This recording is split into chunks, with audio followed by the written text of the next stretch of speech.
Hi guys, so bibili lang tayo dito ng mga needs. So yan, kanya ito.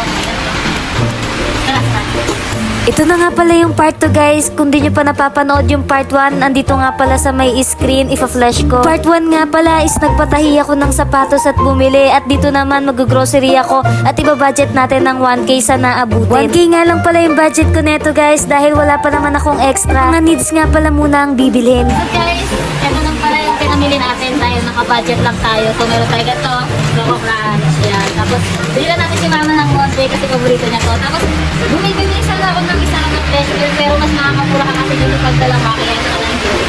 So, ayan, ganito lang guys, mga snacks. Bilan ko pala si Papa ng kape guys. Ito, na may kape din si Papa guys. Kay Papa yan. Tapos, Toyo, ayan. Tapos, si Ate Angel, paborito niya itong no, para yan, bilan ko dito. So, tapos ito sa akin. Kasi ito guys, mga ano lang siya. Yung mga importante lang, gaya niyan to. Tapos, close up. Tapos ayan, mga importante. Kahit na tayo, tignan natin kung magkalibing natin. Ang budget nga lang pala natin guys is 1K. Tignan natin kung sasakto siya o sobra or may salita.